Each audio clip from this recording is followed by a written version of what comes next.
Sa 7 pahinang sulat na ipinadala ng Commission on Audit sa pamahalang lungsod ng Baguio noong ika-5 ng Abril 2024, sinita nito ang 4.4 billion pesos na idle funds na naka-time deposit. Ang idle fund ay sobrang pera mula sa operating expenses ng pamahalang lungsod. Ayon sa COA, masyado itong mataas kumpara sa pinapayagan lang sa ilalim ng Section 21 at 22 ng COA Circular 92-382. Ayon sa COA, dapat aabot lamang sa 695 million pesos ang limit ng perang pwedeng ilagay sa time deposit sa bangko. Sa impormasyong nakuha ng COA, umabot sa 2.7 billion pesos ang perang inilagay ng pamahalang lungsod sa time deposit noong 2018 hanggang sa lumobo ito sa 4.4 billion pesos noong 2023. Dahil dito, sobra ng 3.7 billion pesos ang perang itinime deposit ng pamahalang lungsod.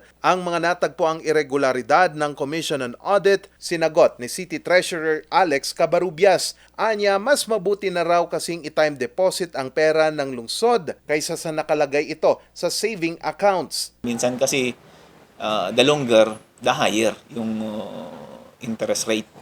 Pag naka-savings account yan o current account kasi, hindi yan nag-earn ng interest. Nag-earn man, napakaliit. How many days? Hindi pa aabot ng 0.5%. Ibig sabihin, 0.5% hindi yung 50%.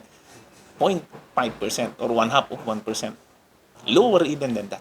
Base sa datos ng COA, naglalaro mula sa 0.65% hanggang 2% ang interest rates ng mga pinasok na time deposit ng pamahalang lungsod. Ayon kay Cabarubias, pumalo sa 1.7 billion pesos ang kinita ng pamahalang lungsod sa time deposit at idineklara ito bilang income.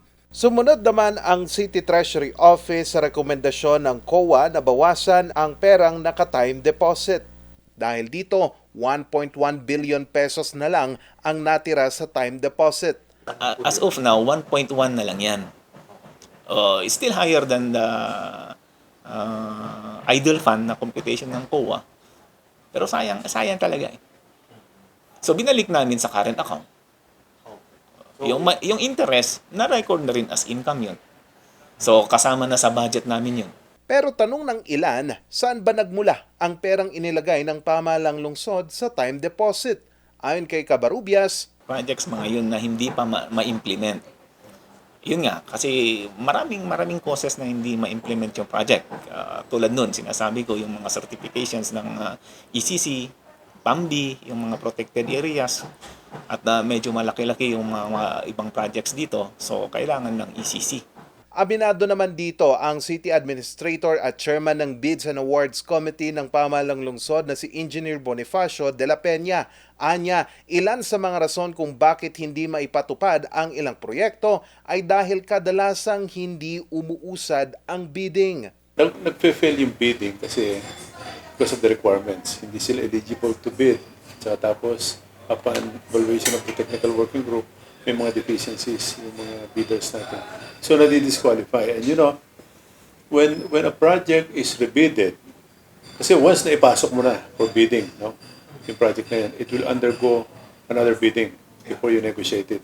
Dagdag pa raw dito ang kawalan ng mga bidders o di kaya ay na-terminate ang ilang proyekto dahil sa bagal ng paggawa ng ilang contractor.